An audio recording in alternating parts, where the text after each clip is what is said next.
नमस्कार शेतकरी मित्रांनो, स्वागत आहे आपलं स्मार्ट मराठी माहिती या यूट्यूब चॅनलवरती।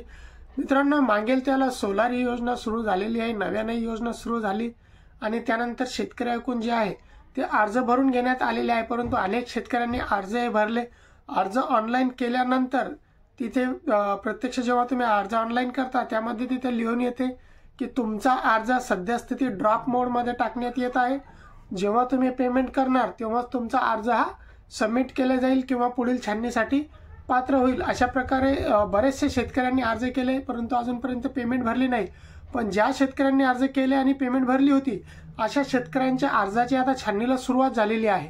आणि अनेक शेतकरी असे आहे की ज्यांच्या अर्जाला छाननीला सुरुवात झालेली आहे आणि पेमेंट भरल्यानंतर देखील त्यांचे अर्ज आता हे रिजेक्टमध्ये येत आहे। तर त्यामागचे कारण काय आहे, तर त्या शेतकऱ्यांनी जे शेतकऱ्यांचे अर्ज रिजेक्टमध्ये येत आहे तर त्यामध्ये मी पहिले सांगितलं होतं अर्ज भरायच्या अगोदर की तुमची संपूर्ण माहिती ही बरोबर असेल किंवा तुमच्या जे कागदपत्र व्यवस्थित असतील तरच अर्ज भरल्यानंतर पेमेंट करा, अन्यथा पेमेंट करू नका। कारण तुमचा अर्ज 100% त्रुटीमध्ये येणार। त्यामध्ये आता कोणते अर्ज त्रुटीमध्ये येत आहे, तर सातबाऱ्यावरती पाण्याच्या स्रोताची नोंद, विहीर बोर याची नोंद नसणे, त्यानंतर अर्ज सामायिक क्षेत्र आहे परंतु त्याला 200 रुपयाच्या स्टॅम्पवरती NOC जोडलेली नाही आहे, त्यानंतर सामायिक क्षेत्राचे हरकत प्रमाणपत्र घेतलेले नाही आहे। असे जे अर्ज आहे सर्व आता त्या अर्जाची छाननी होत आहे आणि आता ते अर्ज जे आहे ज्यांनी पेमेंट भरलेली आहे तरी देखील त्यांचे अर्ज आता डायरेक्ट रिजेक्टमध्ये जात आहे किंवा त्यांना त्रुटी पूर्ण करण्यासाठीचे मेसेज येत आहे। तर आता ज्या लोकांना पैसे भरल्यानंतर रिजेक्टचे मेसेज आले आता त्यांना प्रश्न पडलेला आहे की आता त्यांच्या पेमेंटचं काय होणार।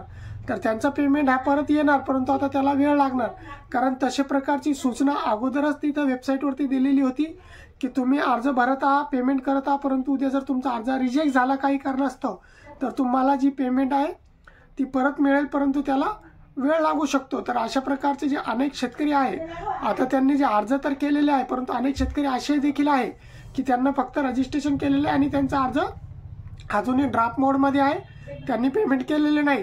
तर तुमची जर का सर्व कागदपत्र व्यवस्थित असतील, तुमच्या सातबारावरती नोंद असेल, पाण्याच्या स्रोतची तुमचा सातबारा पेशल असेल, तुमची विहीर बोर पेशल असेल तर तुम्हाला त्यासाठी पेमेंट करायला कोणत्याही प्रकारची हरकत नाही आहे। कारण आता अर्जाची छाननीला सुरुवात झालेली आहे आणि सरकारने सांगितल्याप्रमाणेच आता जे आहे ते या प्रक्रियेला मागेल त्याला सोलर या योजनेला देखील आता वेग आलेला आहे। तर ज्या शेतकऱ्यांनी अजूनपर्यंत पेमेंट भरले नसेल त्यांनी पेमेंट भरून घ्या।